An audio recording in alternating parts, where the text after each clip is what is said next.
పాదాలను సమీపించుకుంటూ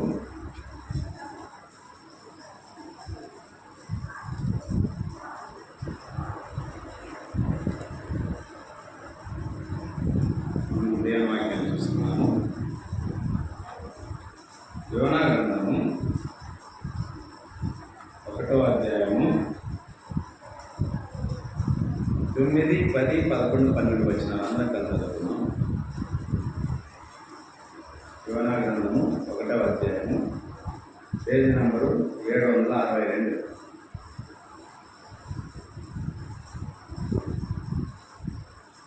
తాను అందరం కలిసి చదువుతున్నాం. తాను యెహోవా సన్నిధిలో నుండి పారిపోతున్నట్టు అతడు ఆ మనుషులకు తెలియజేసి ఉండాను కనుక వారు ఆ సంగతి తెలుసుకుని మరింత భయపడి నీవు చేసిన పని ఏమని అతని అడిగి, అప్పుడు వారు సముద్రం ఉప్పొంగుచున్నది, తుఫాను అధిగమవుచున్నది, సముద్రం మా మీదకి రాకుండా నిమ్మలించినట్టు నేను నీకు ఏమి చేయవాలని అతన్ని అడిగా.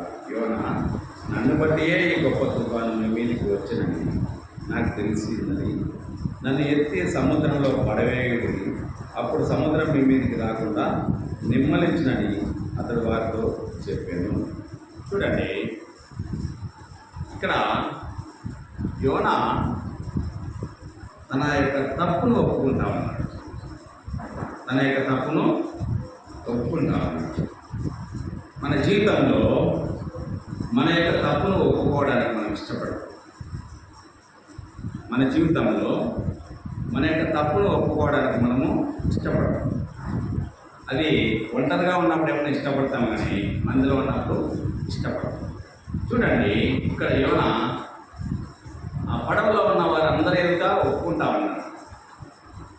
నన్ను ఎత్తి నన్ను బట్టియే ఈ విధంగా శ్రమ వచ్చింది, నన్ను బట్టియే వచ్చింది, కాబట్టి నన్ను ఎత్తి సముద్రంలో పడవేయడి అన్నారు. చూడండి, వాళ్ళు ఆ పని చేసేటప్పుడు కొన్ని ఆ పాపం మా మీదకి రాకుండా ఉన్నట్టు దేవుని వేడుకున్నారు. ఆయన చెప్పిన ప్రకారం వాళ్ళు చేశారు. ఇప్పుడు 15వ వచనం చూడండి. యోనాను ఎత్తి సముద్రంలో పడవేయగానే సముద్రము పొంగకుండా ఆగెను. చూడండి, తన తప్పును తెలుసుకున్నాడు. తెలుసుకొని ఈ విధంగా చేయండి, ఈ శ్రమ మీ మీదకి రాదు, ఈ ఇబ్బంది మీకు ఉండదని యోనా చెప్పినాడు. బహుధైర్యంగా చెప్పాడు. నిజంగా సముద్రంలో పడేయాలంటే బాధ కదా, బతుకుతాడ మనిషి సముద్రంలో పడేస్తే చేపలు తినేస్తాడు. కాబట్టి యోనా బహుధైర్యంగా మాట్లాడు. ఈరోజు సంఘంలో నేను ఒక మాట అడుగుతాను. సంఘంలో ఈరోజు ఈ జనాలు తగ్గిపోతున్నారంటే నన్ను బట్టి అని ఎంతమంది ఎందుకు అనుకోకూడదు? నన్ను బట్టియే విశ్వాసులు తగ్గిపోతా ఉన్నారు ఎందుకు అనుకోకూడదు? సేవకుల మీద ఎందుకు వేయాలా? బాధ్యత గల సహోదరుల మీద ఎందుకు వేయాలా? దేవుడు నిన్ను నీ పాపాల నుంచి క్షమించలేదా? దేవుడు తన ఉద్దేశాలను నీ మీద కనపరచలేదా? సంఘ విషయమైన భారం నీ మీద లేదా? యోనా అడుగుతా ఉన్నాడు. నన్ను బట్టి ఈ శ్రమ మీ మీదకి వచ్చింది కనుక నన్నెత్తి పడేయండి అంటున్నాడు. మరి అలాంటి పశ్చాత్తాపం మనలో ఎందుకు లేదు? నన్ను బట్టి ఈరోజు సంఘానికి నష్టం వచ్చింది. ఎవరు రాలేదు? చూడండి, 40 మంది ఉన్నారు. ఎందుకు రాలేదు? ప్రభువా, నేనేం తప్పు చేస్తాను? ఎందుకు విశ్వాసాలు రాలేదు? ప్రార్థన చేస్తున్నారు.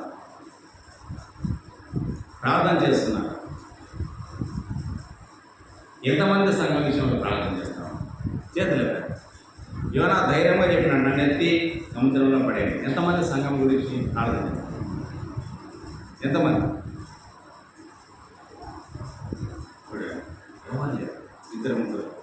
అంటే మన స్వయంగా, అంటే మన కుటుంబం బాగుండాలి, నేను బాగుండాలి అనుకుంటున్నాను, కానీ నా సంఘం బాగుండాలి, ఆ సంఘంలో నేను ఉండాలని ఎవరన్నా అనుకుంటున్నారా? చాలాసార్లు నేను అబ్జర్వ్ చేస్తాను. నన్ను గమనించండి మీకు కావాలంటే. క్రమం అనేది లేదు. మీరందరూ ఆరాధన చేస్తూ వచ్చినారు. ఇక్కడి నుంచి మైక్ ఎక్కడ పోతుంది? ఆమెకి ఇవ్వలేదు మీరు మైక్. నేను గమనించాను, చూస్తా ఉన్నాను, ఇస్తారా ఇస్తారా అని చూస్తాను, ఇవ్వలేదు. నేనే మైక్ తీసిపోయాను. అంటే మన స్వార్థం చూసుకుంటున్నాం కానీ ఎంతమంది ఆరాధించినారు, ఇంకా ఎవరు ఆరాధించలేరు ఎవరిని గమనించారు. నేను పదే పదే చెప్తా ఉంటాను, మీరు నన్ను ఏమన్నా అనుకోండి బాధలేదు. చాలామంది కూడా అంటూ ఉంటారు కూడా, వాళ్ళదే అంతా అని. నాది ఏది లేదు, నాది ఏది లేదు. నేను ఆగిపోతే సంఘం నా కోసం ప్రార్థన చేస్తారు, ఎందుకు ఆయన రాలేదు. అంతేకాని సంఘం మీద కోపంతోనో దయసేపు మీద కోపంతోనో సంఘానికి ఆగిపోవద్దు. ఒకవేళ అనివార్య కారణాల బట్టి ఆగిపోతాం అంతవరకే. కానీ సంఘ విషయమైన భారం, నేమ్య పడిపోయిన గోడలను చూసి చాలా బాధ వేసింది. నేమ్య 4:19-20 వచనాల ప్రకారం మన అనంతపురం జిల్లా మన కాన్సెప్టే సంఘాలను పునరుద్ధరించాలి, సంఘాలను బాగు చేయాలి, సంఘాన్ని క్రమంగా నడిపించాలి అనేది మన కాన్సెప్ట్. చూడండి, యోనా జీవితంలో నాకు తప్పును ఒప్పుకుంటా ఉన్నాడు, నన్ను బట్టి ఎంతమంది సంఘం గురించి ప్రార్థన చేస్తారు. సండే స్కూల్ లేదు, ఎంతమంది ప్రార్థన చేస్తా ఉన్నాం. దయసేవకునికి ఇల్లు లేదు, ఎంతమంది ప్రార్థన చేస్తా ఉన్నాం. మనం వాళ్ళు రాగా ఇల్లు రాగా అనుకుంటా ఉన్నాం. ఏమో అంత జనాలు తగ్గిపోతున్నారు, ఏమో జనాలు తగ్గిపోతున్నారు ఏమో అంటా ఉన్నాము. కానీ ఎందుకు తగ్గిపోతా ఉన్నారని మనం ఒకసారి ప్రశ్న వేసుకుంటాం.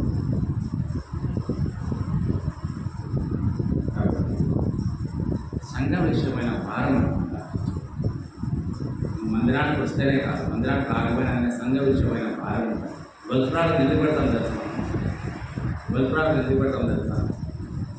సంఘంలో సమస్యలన్నీ తీరాలని, ఆ గొడవలన్నీ తీరాలని మనం బల్పురాలు. సంఘము ప్రార్థించగా సంఖ్యలు విడిపోయేను. సంఘము ప్రార్థించగా నీ భక్తులను రక్షించి సంఘము ప్రార్థించగా సైతాన శక్తులు కూలిపోయాను. అది సంఘం యొక్క విలువ. కాబట్టి వ్యక్తులను మనం చూడదు. గమనించండి, నేను చాలాసార్లు మైక్ ఆరాధన చేసేటప్పుడు మైక్ నేను ఒకటి ఆఫ్ చేస్తాను, ఒకటి పెడతాను. ఇటు సైడ్ మీరు గమనించదు. మీ దగ్గర మైక్ దొరికిందా అంటే ఎక్కడ అయిపోతారో అక్కడ ఎత్తారు. అంతేగాని బ్రదర్స్ ఆరాధించాలని గమనించినారు ఎక్కడన్నా? బయట సంఘాలకి వెళ్ళి చూడండి, ఒక బ్రదర్ ఒక సిస్టర్, వాళ్ళు అయిపోయిన తర్వాతనే వీళ్ళు మొత్తం, వీళ్ళు అయిపోయిన తర్వాతనే వాళ్ళు ఒకవేళ మీకు ఏంటి అట్లా. కానీ 1 by 1 చేయలేదు. మీకు మైక్ దొరికిందా? కొంతమంది పల్లవి ఎత్తుతారు, మళ్ళీ వచనం పడతారు, మళ్ళీ పల్లవి ఎత్తుతారు. అది కాదు.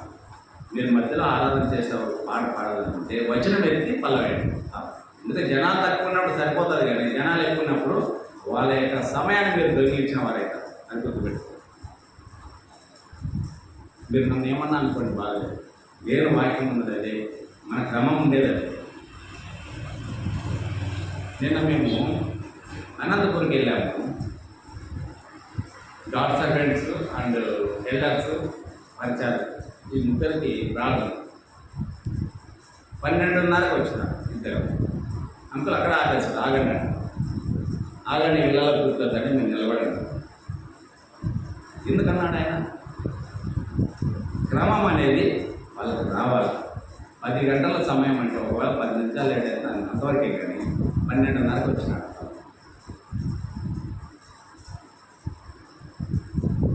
ఆయన చెప్పుకుంటా వస్తే సంఘాల గురించి, విశ్వాసులు, పాత్రికల సహోదరుల గురించి, సేవకుల గురించి చెప్తా ఉంటే కొంతమంది మీరు ఎక్కడి నుంచి వచ్చారు, మీరేం పని చేస్తారు, సేవకుడా పాత్రికల సహోదరు సంఘ పెద్ద, అది ఏమని పరిచయం చేసుకోండి. నా పేరు ఇది, నేను పలానా సంఘం నుంచి వచ్చినాను, నేను పాత్రికల సహోదరుని, మేము సంఘం కలిసి ప్రార్థన చేస్తాము. ఈ మాట చెప్పమంటే ఒకరు లేచి మా సేవకుడు అట్లా చేస్తాడు ఇట్లా చేస్తాడని ఒకరు చెప్తారు. ఒక సేవకుడు లేచి అన్న మా పాత్రికల సహోదరు నాతో సహకరించని చెప్తారు. అంకుల్ చెప్పింది ఏమి, మీరు ఎవరు, మీరు ఏం పని చేస్తారు, అది పరిచయం చేసుకోండి అని చెప్తే వాళ్ళు ఏదేదో చెప్తారు. ఫస్ట్ ఆపేసారు, నువ్వు ఆపన్నాడు. అంటే మనం చెప్పే మాట మనం వినాలి.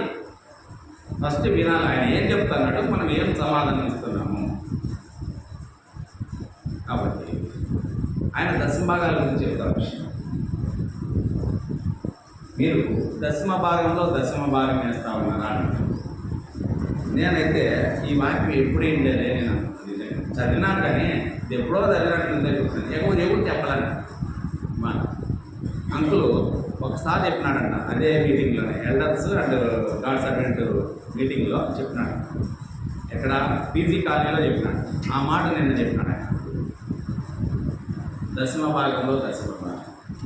నేనైతే వండర్ అయిపోయినాను, ఇదేమో భాగం.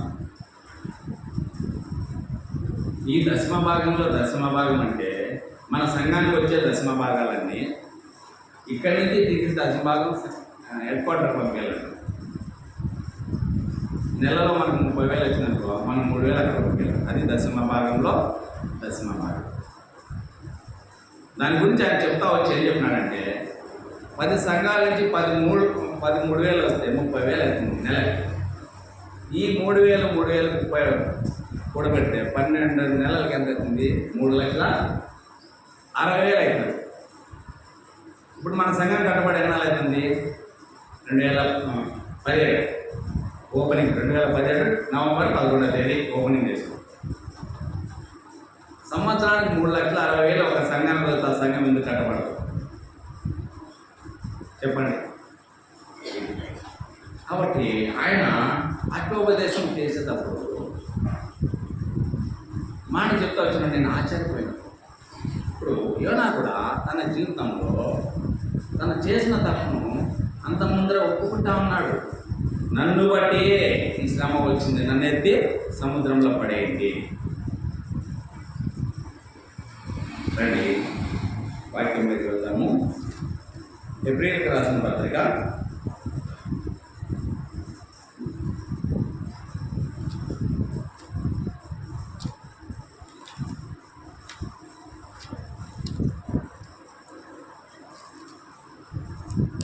11వ అధ్యాయము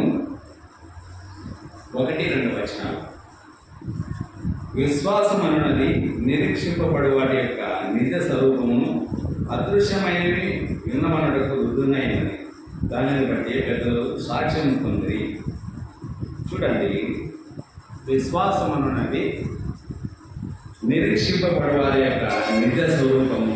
నువ్వు ఏ విషయంలో అయితే నువ్వు విశ్వాసం కలిగి ఉన్నావో దేవుడు నాకు ఇస్తాడు. ఇప్పుడు మన మందిరంలో సండే స్కూల్ లేదు. సండే స్కూల్ నా దేవుడు నాకు ఇస్తాడని నువ్వు ప్రార్థన చేస్తే నీకు యొక్క నువ్వు ఏమైతే ప్రార్థన చేస్తున్నావు అది నిజ స్వరూపంగా మన ముందర నీకు చూపిస్తారు. అది విశ్వాసం. ఆ విశ్వాసం కోసం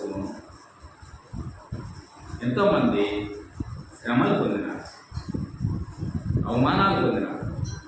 ఆ విశ్వాసాన్ని నిజ స్వరూపం చేసుకోవడానికి అవమానాలు పొందినారు,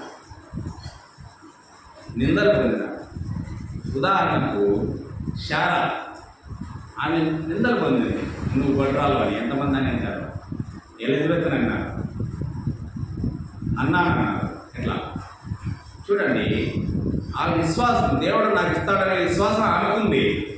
కానీ ఆ దేవుడు ఆ విశ్వాసాన్ని నిజం చేసేకి నిజ స్వరూపంగా నిలబెట్టడానికి కొన్ని శ్రమలు గుండా వెళ్ళాల్సి వచ్చింది, ఎన్నో అవమానాలు గుండా వెళ్ళాల్సి వచ్చింది. మనం కూడా మన జీవితంలో మనం వేటి నిమిత్తం అయితే మనం విశ్వాసం కలిగి ఉన్నామో, నా కోసం పరలోక రాజ్యం ఉన్నదనే విశ్వాసం అన్నాము. ఆ విశ్వాసము పరలోక రాజ్యం చేరేంత వరకు మన ఈ లోకంలో ఎన్నో నిందలు, ఎన్నో అవమానాలు, ఎన్నో శ్రమలు ఇవి మనం అనుభవించాలి. అప్పుడే మన యొక్క విశ్వాసము నిజ స్వరూపంగా మన ముందర నిలబడుతుంది. అంతవరకు మనం ఏం చేయాలంటే నిరీక్షించాలి, అంటే వేచియుండు. మనం వేచి ఉండాలి. అప్పుడు మనకు విశ్వాసము నిజ స్వరూపంగా మార్చుతుంది. చాలామంది ఈ 11వ అధ్యాయంలో హెబ్రీయులకు రాసిన పత్రిక 11వ అధ్యాయంలో ఎంతోమంది 10వ వచనంలో అబ్రాహాము శోధింపబడి విశ్వాసం బట్టి ఇస్సాకును బలిగా అర్పించెను. పడినాడు. ఏమిటి నాకు ఈ శోధన, నా కొడుకునేది నేను పోయి అర్పించలేదు, దేవుడు ఇలా అడుగుతున్నాడే అని ఆయన అనుకోలేదు. కానీ లోపల శోధనతో ఆయన నెమరు వేసుకుంటా ఉన్నాడు. అన్నా జీవితంలో తన బిడ్డ నిమిత్తం మగబిడ్డే కావాలని ఆమె ప్రార్థన చేస్తా ఉంది, విశ్వాసంతో ప్రార్థన. ఆ విశ్వాసం నిజ స్వరూపంగా ఆమె గర్భం ధరించింది అని విశ్వాసం. అంటే మన సంఘంలో జనాలు ఏం తగ్గిపోతున్న రోజు రోజు కంటే మన విశ్వాసం ఇక్కడ ఎందుకు ఇలా తగ్గి, ప్రభా నా సంఘాన్ని నింపు ప్రభా, ఆత్మలోతో నింపు ప్రభా అని ప్రార్థిస్తుంది. ఆ విశ్వాసం నిజ స్వరూపమై నీ ముందర ఉంటారు. అంటే మనలో ప్రార్థనా భారం లేదు. ప్రార్థనా భారం లేదు కాబట్టి మనం ఆ నిజ స్వరూపాన్ని మనము చూడలేము. చూడండి 13వ వచనం, వీరందరూ ఆ వాగ్దాన ఫలం అనుభవించకపోయినను దూరం నుండి చూచి వందనం చేసి తాము భూమి మీద పరదేశంలో యాత్ర ఉన్నామని ఒప్పుకొని విశ్వాసం గలవారై మృతి పొందిరి. అది ఆ విశ్వాసం అనేది మనలో తెలియకూడదు. మనం మరణం అయిపోయేంత వరకు కూడా ఆ విశ్వాసము దృఢ నిశ్చయంగా ఉండాలి. ఆ సంకల్పం కలిగి విశ్వాసం, దేవుడు నాకు ఇస్తాడు, దేవుడు నన్ను రక్షిస్తాడు, దేవుడు నన్ను క్షమిస్తాడు అనే విశ్వాసం మనకు కలిగి ఉండాలి.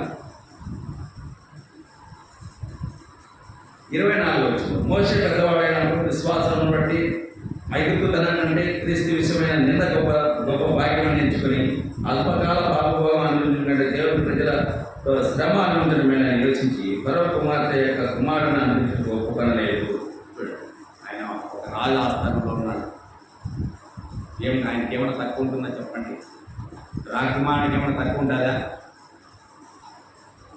అలాంటి వాడు ఈ అల్పకాల పాపభోగం అనుభవించడం కంటే ఆయన తన యొక్క ప్రజల వైపు చూస్తా వచ్చాడు. నాకు ఈ అల్పకాల పాపభోగం నాకు వద్దు, దేవుడి ప్రజలతో నేను శ్రమ అనుభవించటం మీరు అని శ్రమలో ఉన్న తన యొక్క కులస్తులని, తన యొక్క వర్గీయులని కాపాడు, ఐగుప్తులో ఉన్న ఇజ్రాయెల్ ప్రజలను కాపాడిన రాజరికాన్ని వదులుకొని వచ్చిన వాళ్ళతో శ్రమ అనిపిస్తూ వచ్చిన అది విశ్వాసం.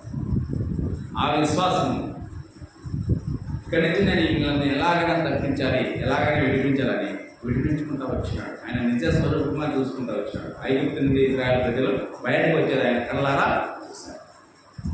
అది విశ్వాసం. నేను ఆ జీవితంలో విశ్వాసము కోల్పోకూడదు. విశ్వాసము కోల్పోకూడదు.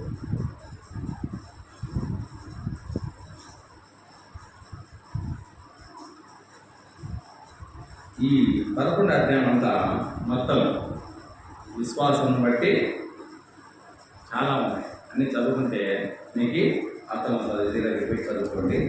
రండి ఇప్పుడు మీకా గ్రంథం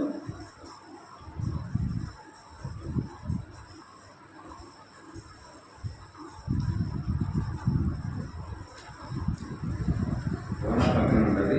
ఇంకా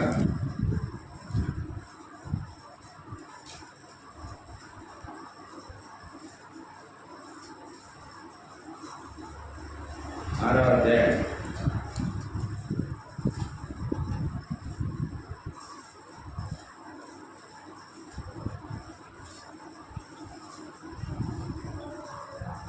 మొదటి వచనం చదువుకొని 6 నుంచి చూసుకున్నాం. యెహోవా సెలవిచ్చు మాట ఆలకించుడి. నీవు వచ్చి పర్వతమును సాక్ష్యము పెట్టి వ్యాజ్యమాడము, కొండలకు నీ స్వరము వినబడనేము. ఏమి తీసుకుని వచ్చి నేను యెహోవాను దర్శించును, ఏమి తీసుకుని వచ్చి మహోన్నతుడైన దేవుని సన్నిధిని నమస్కారం చేతును. దహన బలులను 7 దూడలను అర్పించి దర్శించున. 1000 కొలది పొట్టేలను, వేలాది నలంత విస్తారమైన తలను ఆయనకు సంతోషం కలుగుచేయున. నా అతిక్రమణకై నా దేశభక్తుని ఎంచున.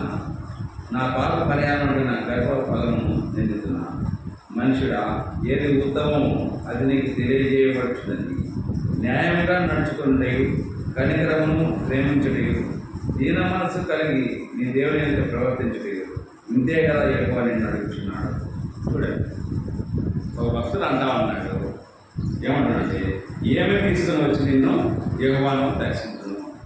నువ్వు ఏం తీసుకురావాలన్నావు? యెహోవాను దర్శించి డబ్బులు తీసుకొని వస్తున్నావా? లేకపోతే ఇక్కడ అపాయింట్మెంట్ లెటర్ తీసుకొని వస్తున్నావా ఆయన దర్శనం చేసి? ఇంకా ఏమి? దహన బలులను, ఏడాది దూడలను అర్పించున్నా, ఆయన దర్శించడానికి ఇవన్నీ నేను అర్పిస్తున్నా. వేల కొరకు కొట్టేలను, వేలాది నన్నంత విస్తారమైన తైలము ఆయనకు సంతోషం కలిగేయునా. నా అతిక్రమణకే నా దేశభక్తిని నేను ఎత్తున్నా. నా పాప పరిహారానికి నా గర్భఫలము నేను ఎత్తున్నా. మనుషుడా, ఏది ఉత్తమమో అది నీకు తెలియజేయబడి ఉన్నది.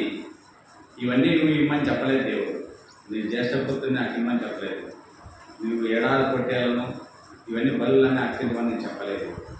అందుకే 1 సమూయేలు 15:22లో ఏముందంటే, మాట వినుట శ్రేష్టం. ఇక్కడ కూడా అదే మాట చెప్తా ఉన్నాడు. మధ్య వచ్చిన 6వ యెహోవా సెలవిచ్చు మాట ఆలకించుడి. ఆయన ఏం చెప్తా ఉన్నాడంటే, చూడండి, 8వ వచనం, న్యాయముగా నడుచుకుంటయు, కనికరమును ప్రేమించుటయు, దీన మనసు కలిగిన ఏదైతే నీ దేవుని ఏదైతే ప్రవర్తించుటయు ఇంతే కదా యెహోవా నిన్ను అడుగుచున్నాడు. నువ్వు న్యాయాన్ని ప్రేమిస్తా ఉన్నావా? న్యాయం ఎటువైపు ఉందని వాళ్ళ సైడ్ నువ్వు మాట్లాడుతున్నావా? మాట్లాడతావంటే నువ్వు ధన్యుడివే, నువ్వు ధన్యురాలు. అన్యాయం వైపు నువ్వు మాట్లాడుతా ఉన్నట్లయితే నువ్వు ఆ ధన్యత్వాన్ని నువ్వు కనికరం అనేది నీలో లేకపోతే నువ్వు కనికరింపబడు. కనికరం పొందువారు మత్తయి సువార్త 5వ అధ్యాయంలో కనికరం పొందువారేమో. మత్తయి సువార్త 5వ అధ్యాయంలో చూడండి అన్నమాట.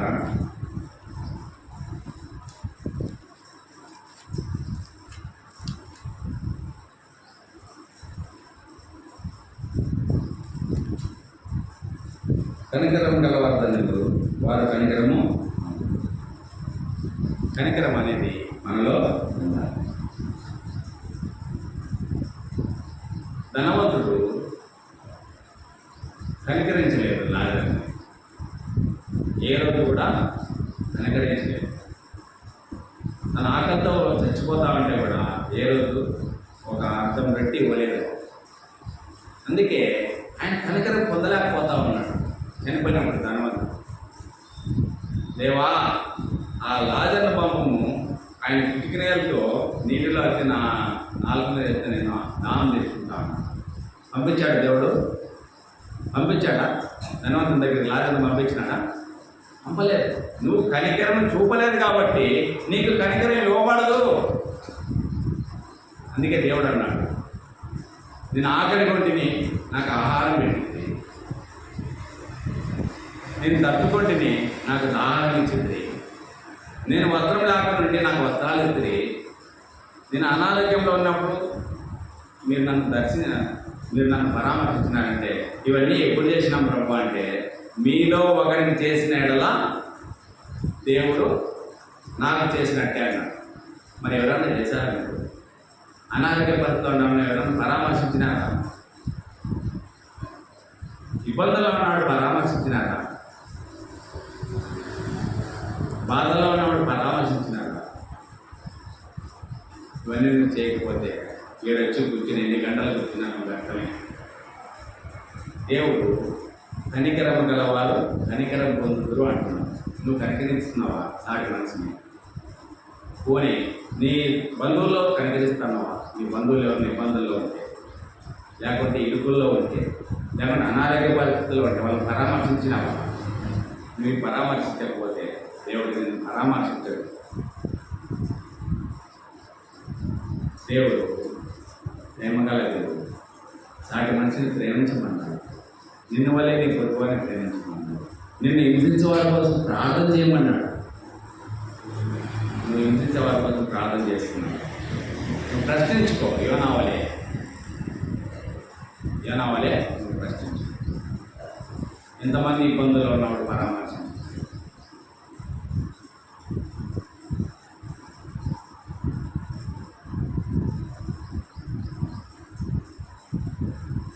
కాబట్టి మనము కనికరం చూపేవారిగా, ప్రేమ చూపేవారిగా ఉన్నాము.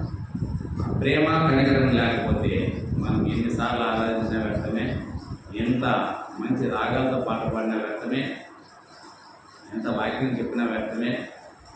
ఇన్ని రోజులు నువ్వు వలలో పాల్గొందని కూడా నిన్ను వల్ల వాడిని నువ్వు ప్రేమించు. ఈనాటి పరిస్థితుల్లో బంధువులు ఎలా ఉన్నారంటే, డబ్బున్న వాళ్ళు దగ్గరికి వెళ్తారు బంధువులు. డబ్బు లేనివాడు మనోడు కనపడినా కానీ వాడు అప్పు అడుగుతాడేమని చెప్పేసి మొత్తం డబ్బున్న వాళ్ళు మనతో మాట్లాడచ్చు కానీ వాడు మావాడే అని చెప్తాం. డబ్బులు ఉండే వాళ్ళు బాగా ఆడుకోవాలి అయితే వాడు మనతో మాట్లాడు, అయినా వాళ్ళు మా వాళ్ళే చెప్తాడు గొప్ప. కానీ డబ్బు లేనివాడు మన పక్కలో ఉన్నా కూడా మనవాడు అని చెప్తాం. అలా ఉంది మన. కాబట్టి దేవుడు దయా కనికరము చూపమని చెప్తా ఉన్నాడు. దయా కనికరము చూపమని చెప్తా ఉన్నాడు. కనికరము ప్రేమించటయు దీన మనసు కలిగి నీ దేవుని ఎదుట ప్రవర్తించటయు ఇదే కదా ఎక్కువ నేను అడుగుతున్నాను.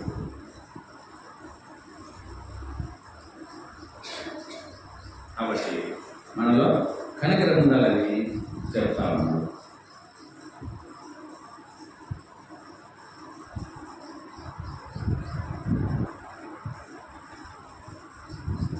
ఆలకించుడి, యెహోవా పట్టణం ప్రకటన చేయించున్నాడు. జ్ఞానం గలవాడు నీ నామమును లక్ష్య పెట్టును. శిక్షణకు వచ్చిన వార్తను, శిక్షణ నిర్ణయించిన వారిని వచ్చిన వార్తను ఆలకించుడి. అన్యాయం చేయ వారి ఇళ్లలో అన్యాయం చేత సంపాదించిన సొత్తులను చిన్నదిగా చేయబడిన ఏమైనా కొలయు ఉన్నవి కదా. తప్పు త్రాసును తప్పు రాళ్ళను గల సంచి ఉంచుకొని నేను పవిత్రుడను అవుతున్నా. చూడండి, మనలో తప్పుడు ఆలోచనలు, తప్పుడు తూగాలు, తప్పుడు క్లాస్ పెట్టుకొని దగ్గర పెట్టుకొని నేను పవిత్రుడును అవుతున్నా అంటే ఎక్క మనం చెప్పండి. అందుకే నువ్వు ఏ కొలత అయితే కొలుస్తావో అదే కొలత నీకు కొలచబడినది బైబిల్లో ఉంది.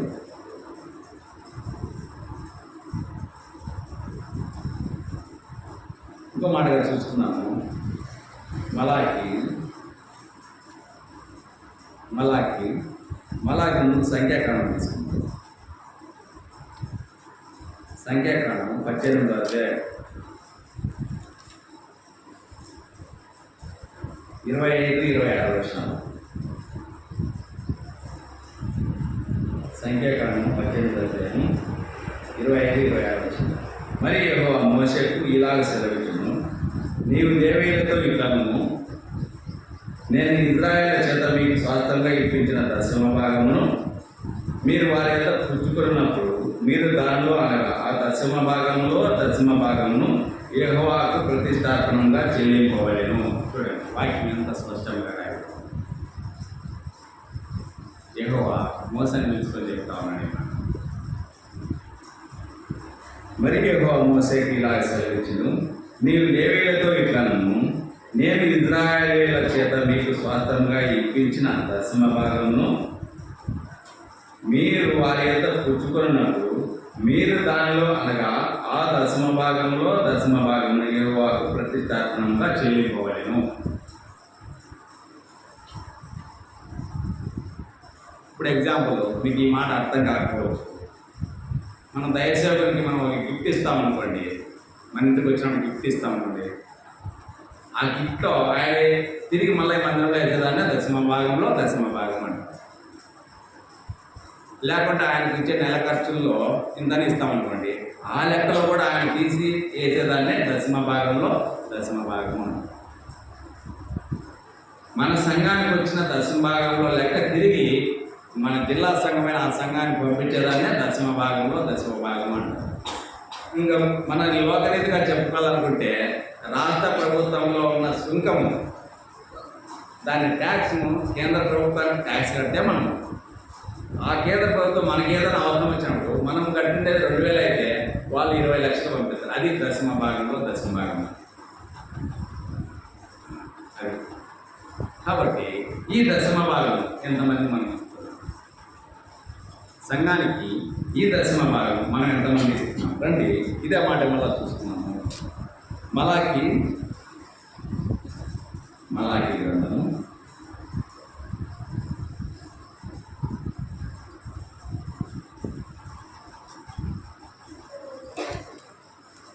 3వ అధ్యాయం 9, 10, 11 వచ్చినాము.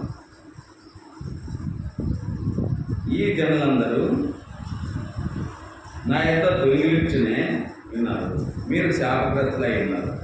నా మందిరంలో ఆహారం ఉండనట్టు 10వ భాగమంతయు మీరు నా మందిరపు నిధిలోకి తీసుకొని రండి. దీన్ని చేసి మీరు నన్ను శోధించినట్ల నేను ఆకాశపు వాక్యంలను పట్టజాలను విస్తారంగా దీవులను కుమ్మరించదనని సైన్యంలో అధిపతి యెహోవా సెలవిచ్చుచున్నాడు. మీ పంటను తిరిగే పురుగులను నేను గద్దించను. అవి మీ భూ పంటను నాశనం చేయవు. మీ ద్రాక్ష చెట్లు అకాల ఫలములను రాకపోయిందని సైన్యంలో అధిపతి యెహోవా సెలవిచ్చుచున్నాడు. ఏమని చెప్తారంటే, నా మందిరంలో ఆహారం ఉన్నట్టు 10వ భాగమంతయు మీరు నా మందిరం నిధిలోనికి తీసుకొని రండి. నీటి అంటే ఏది? ఇది కాంకలు పెట్టి దాంట్లో కేయలేదు. అర్థమవుతుందా? దశమ భాగం తీసుకొని వచ్చి ఆ కాంకలు పెట్టేది మీరు వేయాలి. ఇక్కడ నేను నిలబడుకుంటూ వచ్చి నా దగ్గర చూపించేకి నాకు ఇచ్చేది అది దశమ భాగం కాదు. ఇక్కడ దయచేసి నిలబడుకుంటే ఆయనకి ఇచ్చేది దశమ భాగం. మీరు ఆ విధంగా చూపించడం ద్వారా ఓ పలానంక అతను నాకు మాత్రమే తెలుసు. అది కనపరుచుకున్న జీవితం, అది చేయకూడదు. దశమ భాగము కానుకలుగానే ఉంటే దేవుడు ఒక మాట చెప్పినాడు, నువ్వు కుడి చేస్తే చేసే పని ఎడమ చేతికి తెలియకూడదు అని చెప్పాడు. నువ్వు ఏం చేస్తున్నావు అంటే మందిరంలో వచ్చి ఆడ ఎత్తుతా ఉన్నావు, ఇక్కడ చేయి అడ్డం పెట్టుకుని అది దశమ. ఇక్కడ నేను నిలబడుకుంటే నా చేతికి ఇవ్వకూడదు, దయచేసి నిలబడుకుంటే ఆయన చేతికి, అది క్రమం. నువ్వు చేసే పని దైవ సన్నిధిలో ఆ నిధిలో వేయాలి, అది దశమార్గం. అప్పుడు నీకు క్షేమం కలుగుతుంది. నువ్వు మనిషిలో చూడాలనో లేకపోతే దయసేవుడు నిన్ను మెచ్చుకోవాలనో సంఘంలో ఉన్న పెద్దలు నిన్ను మెచ్చుకోవాలని వాళ్ళు కనపడి వాళ్ళ చేతికి ఇస్తే నువ్వు నష్టపోతావు. అర్థమవుతుందా? అది క్రమం, సంఘం యొక్క క్రమం. ఆ విధంగా చేసినప్పుడు మన పంటలు సస్యశ్యామలంగా ఉంటాయి. కాబట్టి ఈ దశమ భాగం ఎంతమంది ఆపదని నేను అడగను, ఇది చేయి ఎంతమంది కూడా అను. కాబట్టి అది మీరు తెలుసుకోవాలి. దశమ భాగం అనేది నీ కుటుంబం క్షేమంగా ఉండాలంటే రహస్యమైన దశమ భాగం రహస్యమైనది అది నీ కుటుంబానికి క్షేమము. అప్పుడు సంఘం కూడా క్షేమంగా ఉంటుంది. అది క్రమం. కాబట్టి అలా చేసి మనం దశమ భాగం దేవుడికి ఇద్దాం. రండి ఇంకో మాట చూసుకుందాం.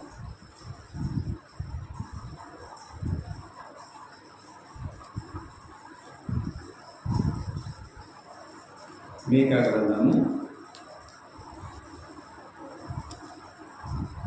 7వ అధ్యాయము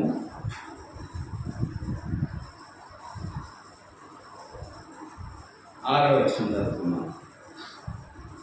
కుమారుడు తండ్రిని నిర్లక్ష్య పెట్టించినాడు, కుమార్తె తల్లి మీదికి కోడలు అత్త మీదికి లేచెదరు, ఎవరింటి వారు వారికే విరోధులవుతారు. ఎలా ఉందండి? ఎవరికి విరోధులు?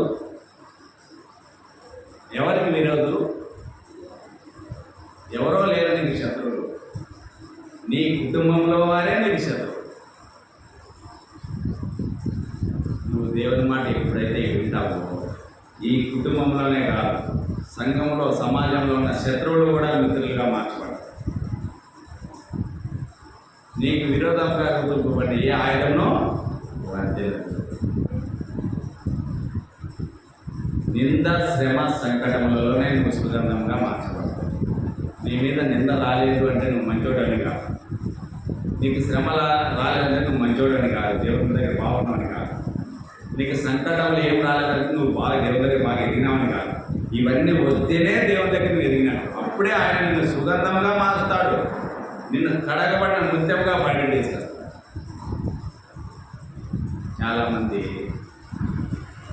దేవుని వాక్యాన్ని గురించి ఆలోచించరు కానీ, దేవుని వాక్యంలో ఏ విధంగా విశ్వాసం ఏ విధంగా ఆలోచించరు కానీ, ఎక్కువ లోకపు యొక్క పోకడల పుణ్యములు చెప్పడం.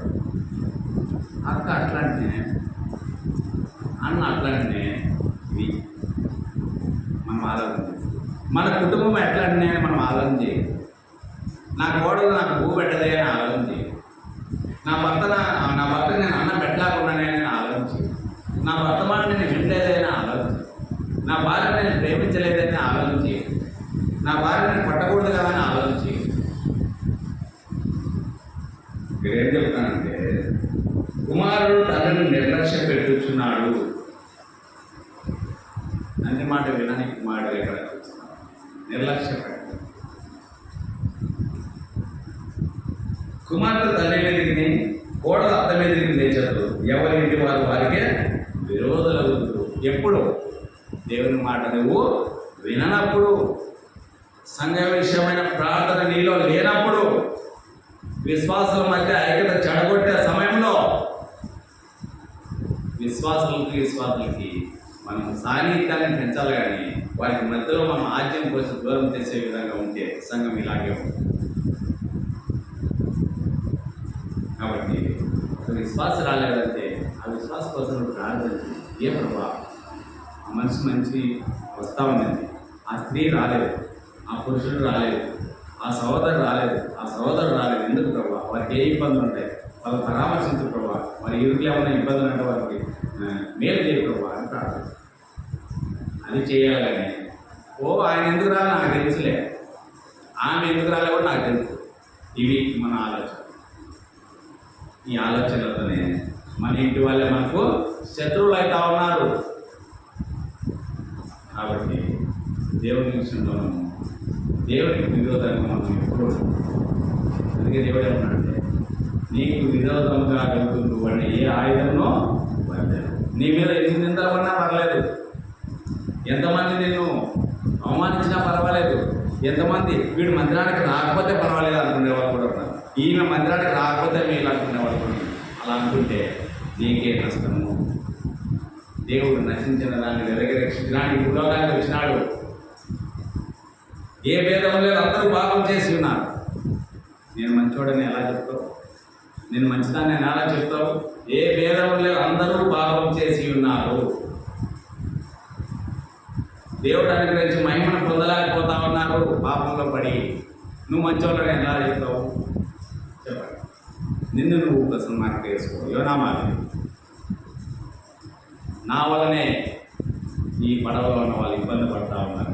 యోనా ప్రశ్నించుకున్నాను, నేను చేసిన తప్పేని, నన్ను ఎత్తి పడేని, ఇంత 10 మందిని కాపాడడానికి, 10 మందిని రక్షించడానికి నేను చనిపోయినా చింతలేని తీర్మానించుకున్నాను. అలాంటి తీర్మానం నీలో ఉందా?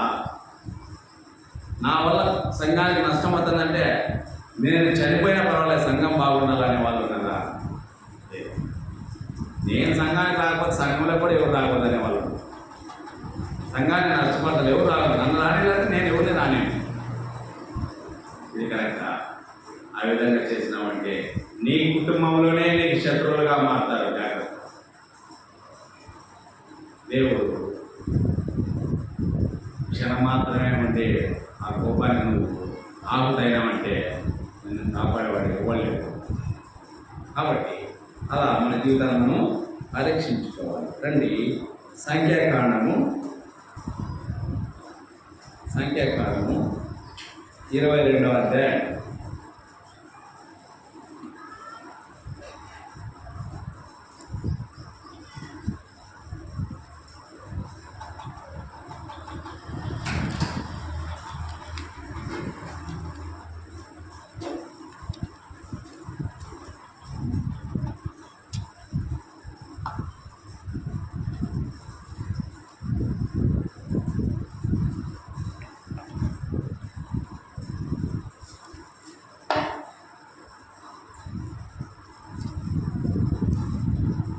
ఇక్కడ కొన్ని మాటలు మనం చూస్తున్నాం. తర్వాత ఇశ్రాయేలీయులు సాగి ఎరుగోకు ఎదురుగా యోర్దాను తీరమునున్న మోయాబు మైదానంలో దిగి సిప్పోరు కుమారుడైన బాలాకు ఇశ్రాయేలీయులు అమోరీయులకు చేసినదంతయు చూచెను. జనం విస్తారమై ఉన్నందున మోయాబీయులు వారిని చూసి మిక్కిలి భయపడి మోయాబీయులు ఇశ్రాయేలీయులకు జంగిరి. ఇక్కడ మోయాబీయులు ఇశ్రాయేలీయులు అయితే నిలవలేకపోతా ఉన్నారు. మోయాబీయులు ఇజ్రాయేల్ ప్రజల మధ్యలో నిలవలేకపోతా ఉన్నారు. వాళ్ళ జనాంగము పెద్దగా ఉంది. ఇజ్రాయేల్ ప్రజల యొక్క జనాంగము పెద్దగా ఉంది. మోయాబీయులు మిద్యాను పెద్దలతో ఎత్తు పీటి పచ్చికను నాకివేయినట్టు ఈ జనసమూహము మన చుట్టూ ఉన్నది. యావత్తు నీకు నాకివేయనని ఆ కాలంలో సిప్పోరు కుమారుడైన బాలాకు మోయాబీయులకు రాజు. ఈ మోయాబీయులు తక్కువ ఉన్నారు జనాలు. వాళ్ళకి యువరాజు బాలాకు. కాబట్టి అతడు బేయర్ కుమారుడైన బిలామును పిలిచినకు అతని జనుల దేశమందరి నది ఎదురున్న బెతోరకు దూతల చేత ఈ వర్తమానం పంపాను. చిత్తగించుము, ఒక జనం ఐగుప్తు నుండి వచ్చును. ఇదిగో వారు భూతలను కప్పి నా ఎదుట దిగి ఉన్నారు. కాబట్టి నువ్వు దయచేసి వచ్చి నా నిమిత్తము ఈ జనమును శపించుము. వారు నాకంటే బలవంతులు. వారిని హతం చేయటకు నేను బలమందునేమో. అప్పుడు నేను ఈ దేశం నుండి వారిని తొలివేయను. ఏదైనా నీవు దీవింపబడిన నీవు, శపించువాడు శపింపబడిన నీవు నేను ఎదుగును. కాబట్టి మోయాబు పెద్దలను మిద్యాను పెద్దలను స్వదేశమును చేతపట్టుకొని బిలాము వద్దకు వచ్చి బాలాకు మాటలను అతనితో చెప్పగా అతడు వారితో, ఈ రాత్రి ఇక్కడనే ఉండి యెహోవా నాకు సెలవిచ్చిన మాటలను నేను తిరిగి వచ్చి మీతో చెప్పుతున్నాను. అప్పుడు మోయాబు అధికారులు బిలాము వద్ద పరిస్థితి. దేవుడు బిలాము వద్దకు వచ్చి, నీ వద్దనున్న ఈ మనుషులు ఎవరని అడగగా బిలాము దేవుడితో ఇద్దరు సిప్పోరు కుమారుడైన బాలాకును మోయాబు రాజు చిత్తగించును. ఒక జనం ఐగుప్తు నుండి బయలుదేరి వచ్చేది. వారు భూతలను కట్టుకుంటున్నారు. నువ్వు ఇప్పుడే వచ్చి నా నిమిత్తం వారిని శపించును. నేను వారితో యుద్ధం చేసి వారిని తోలివేయలేనేమో అని వీరి చేత నాకు వర్తమానం పంపాను. అందుకు దేవుడు, నీవు వారితో వెళ్ళకూడదు, ఆ ప్రజలను శపింపకూడదు, వారు ఆశీర్వదింపబడిన వారు అని బిలాముతో చెప్పారు. ఇక్కడ మోయాబు రాజు తన యొక్క బలం తక్కువ ఉందని చెప్పేసి బిలాము సహాయం అడిగినాడు. అడిగి ఆ బిలాము దగ్గర కొంతమంది మనుషులు పంపిస్తే బిలాము వాళ్ళని దగ్గర పెట్టుకొని ఉన్నాడు. అప్పుడు దేవుడు బిలాముతో మాట్లాడుతూ ఉన్నాడు. వీళ్ళు ఎవరు అంటే వీళ్ళు మోయాబీయులు, వీళ్ళు ఇజ్రాయెల్ ప్రజలు అక్కడ ఉన్నారు. వాళ్ళ జనాలు ఎక్కువ ఉన్నారు, వాళ్ళని హతం చేయాలని చెప్పేసి నా సాయం కోసం వచ్చినారంటే దేవుడు ఏం చెప్తానంటే బిలాముతో చూడండి, అందుకు దేవుడు, నీవు వారితో వెళ్ళకూడదు, ఆ ప్రజలను శపింపకూడదు, వారు ఆశీర్వదింపబడిన వారని బిలాముతో చెప్పినాడు. నువ్వు వాళ్ళ జోలికి వెళ్ళకు బిలాము, నీకు వాళ్ళతో పని లేదు, వాళ్ళు ఆశీర్వదింపబడిన వారని బిలాముతో బాగా ఖచ్చితంగా కరాఖండిగా చెప్తే బిలాము ఏం చేసినాడు చూడండి. రండి 22 నుంచి. అతడు వెళ్ళుచుండగా దేవుని కోపం కలుగుతుంది. దేవుడు ఏం చెప్పినాడు? వెళ్ళొద్దని చెప్పినాడు. దేవుడు బిలాముతో, నువ్వు అమోరీయుల దగ్గరికి, నువ్వు మోయాబీయుల దగ్గరికి వెళ్ళొద్దు అని చెప్పినాడు. ఈయన వాళ్ళతో కలిసి పోతామన్నాడు. 22 వచ్చిన. అతడు వెళ్ళుచుండగా దేవుని కోపం కలుగుతాడు. యెహోవా దూత అతనికి విరోధి త్రోవలో నిలిచెను.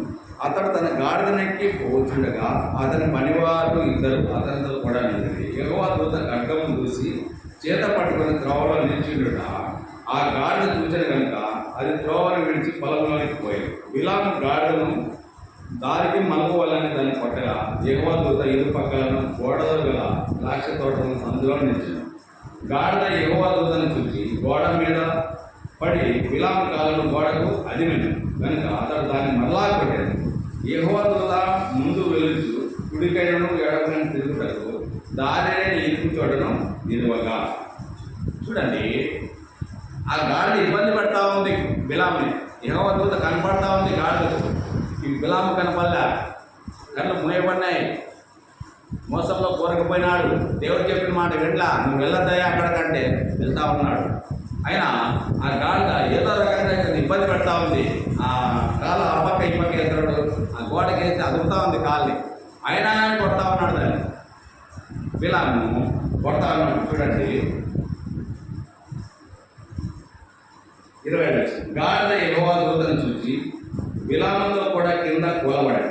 కనుక బిలాము కోపము మండి తన చేతి కర్రతో గాడిదను కొట్టింది. అప్పుడు యెహోవా ఆ గాడిదకు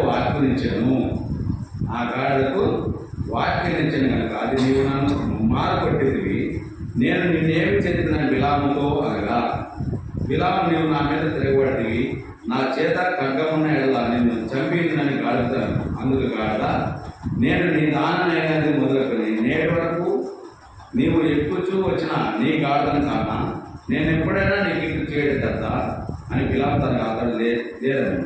అంతలో యెహోవా బిలాము కన్నును తెచ్చిన కనుక చూసిన ఖడ్గం చేత పట్టుకుని ద్రోవలో నిలిచిన యెహోవా దూతను అతడు చూసి తల వంచి సాష్టాంగ నమస్కారం చేయగా, యెహోవా దూత, ఈ ముమ్మారం నీ గాడిద నీ వేళ కొట్టింది, ఇదిగో నా యొక్క నీ నడత విపరీతమైనది కనుక నేను నీకు విరోధనైన బయలుదేరి వచ్చింది. ఆ గాడిద నన్ను చూసి ఈ ముమ్మారు నా ఎదురు నుండి తొలగిన.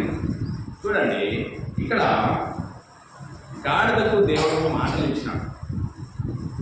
నువ్వు వెళ్ళే త్రోవ మంచిది కాదు అని చెప్పేసి చాలాసార్లు ఇబ్బంది పెడతా వచ్చింది దేవదూతను చూసి, అయినా అతను వినలేదు. ఇంకా లాస్ట్కు దేవుడే దానికి వాకి ఇచ్చేసాడు. గాడిద చేత బిలాముకు బుద్ధి చేయించాడు. చాలామంది అనుకుంటారు చాలామంది, అది నేను విన్నమాట, చిన్నపిల్లలంతా చెప్తే వాకి మేము వినాలా అన్నారు. మనుషులు చెప్పేది బాగుందా, ఇప్పుడు గాడిద చెప్పింది బాగుందా? చెప్పండి మీరు.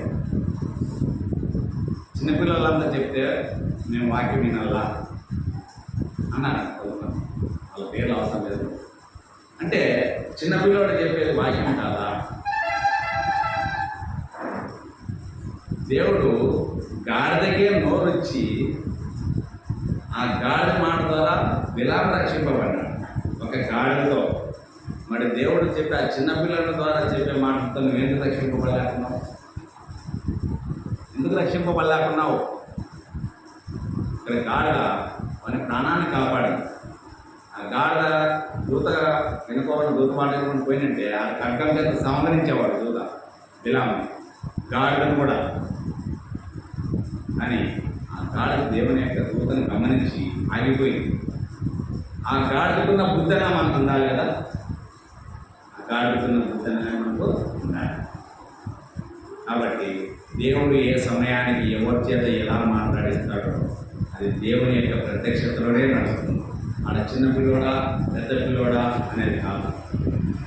ఇక్కడ నిలబడి చెప్పేది ఎవరైనా సరే అది దేవుని నుంచి వచ్చే మాటలే. సీఎం మన స్టేట్కి సీఎం ఉంటాడు, ఆయన కుర్చీ మీద ఉన్నప్పుడే ఆయన పవర్స్. కుర్చీ మీద దిగితే పవర్ ఉంటుంది ఆయనకి. ఆయన ఏం ఆర్డర్ చేసినా జరగదు. ఆ కుర్చీలో ఉన్నప్పుడే అర్హత ఉంటుంది అన్నమాట. కాబట్టి మనము గాడిదల చేత బుద్ధి చెప్పించుకునే వారిగా మనము ఉండకూడదు. కాబట్టి బిలాము గాడిద ద్వారా రక్షింపబడినాడు, గాడిద వాకు ద్వారా రక్షింపబడినాడు. కాబట్టి మీ నా జీవితంలో యోనా వలె మనము మన తప్పును మనము ఒప్పుకొని 10 మందిని రక్షించే వారంగా మనము ఉండాలి. మన తప్పును మనం తప్పు పెట్టుకొని 10 మందిని దూషించడము అది కరెక్ట్ కాదు. కాబట్టి అనారోగ్య పరిస్థితుల్లో ఉన్న వాళ్ళని పరామర్శించండి. ఆర్థిక ఇబ్బందుల్లో ఉన్న వాళ్ళని పరామర్శించి ఒక 50 రూపాయలు వాళ్ళు సంతోషపడతారు. వాళ్ళ దగ్గర రూపాయి కూడా లేదేమో నీకు తెలియదు. ఆర్థిక ఇబ్బందులతో సతమతమైపోయి ఒక 50 రూపాయలు వాళ్ళు సేద తీరుతో సంతోషపడతారు. అనారోగ్య పరిస్థితుల్లో వాళ్ళ దగ్గర పోయి ఒక బండి వాళ్ళు సంతోషపడతారు. దేవుడు చెప్పిన మాట కూడా అదే, నేను ఆకలి కొట్టింది మీరు నాకు అన్నం పెట్టింది, నేను తప్పికొట్టింది నాకు ఆహారం. కరోనా టైంలో మేము అనంతపూర్లో మాకు బిర్యానీ పెట్టినారు, చికెన్ బిర్యానీ. చికెన్ బిర్యానీ పెడితే మేము వస్తా ఉన్నాం, వస్తూ ఉంటే బత్తలపల్లికి వచ్చిన తర్వాత బండి నిలబెట్టి రోడ్డు బ్యాక్ తీసినాం. ఏమో అన్నం అంటది చిత్రాన్నం, ఇంకోటి ఏదో అంటారు కదా, అది ఏదో చిత్రాన్నం మాత్రం ఒక అన్నం రెండు బ్యాగులు ఇచ్చినాం. మేమేమనుకున్నామంటే ఎందుకులో కదా మేము తిన్నాము, పోలీసు వాళ్ళు తెలిసింది ఎందుకు కదా మేము తిన్నామంటే తీసుకోండి కదా ఆ మాట పెట్టుకోండి మీ దగ్గర ఏ టైం అంటే పెట్టుకోండి. మేము ఆ పక్క ఒక పట్టం ఈ పక్క ఒక పట్టం తీసుకున్నాం. మేమైతే అక్కడ బిర్యానీ వచ్చినాము, ఎస్కే యూనివర్సిటీలో తినొచ్చిన తర్వాత వస్తూ ఉంటే టోల్ గేట్ దగ్గర, బత్తలపల్లి టోల్ గేట్ దగ్గర ఒకటి కూర్చున్నాడు. వాడు కూర్చుంటే వాడిని చూసి 2 పొట్లాలు ఇస్తే, వాటర్ బాటిల్ ఇస్తే వాడు అప్పుడప్పుడు చించుకొని 2 పొట్లాలు మా ముందర. చూడండి, దేవుడు ఆకలి కొన్న వారిని తృప్తిపరిచేది. అందుకే ఆకలి కొన్న ఏరియా ఎర్రిత వారి దగ్గర ఉన్నప్పుడు కాకోలం చేత ఆహారం, కాకుల ఆహారం ఎంత మనిషికి దొరికితే అవే తిన్నాడు. అది మాంసాహారం పంపించినాడు ఏలియాకి దేవుడు. ఆ కాకి నమ్మకంగా తీసుకొచ్చింది చూడండి ఏలియా. కాబట్టి ఆకలి కొట్టిని నేను నాకు అన్నం పెట్టు, తప్పి కొట్టిని నాకు దాహం. ఇవి దేవునికి పని. మనలో ఇబ్బంది పడే వాళ్ళు మనం పరామర్శించి వారికి ఇవన్నీ మనం చేసినామంటే దేవుడు మనకు సకల ఐశ్వర్యాలు మనకు దేవుడు ఇచ్చేవాడుగా. ఆ విధంగా మనం ప్రభు యొక్క వలలో పాల్గొంటాం.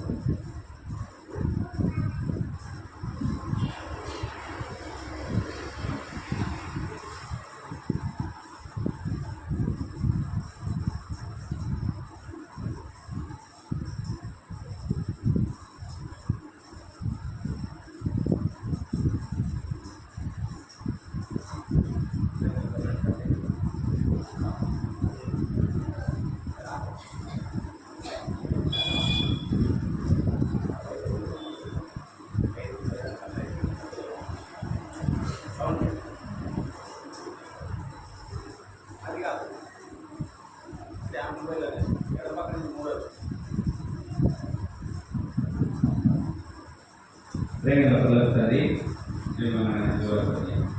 మధ్యాహ్న సమయంలో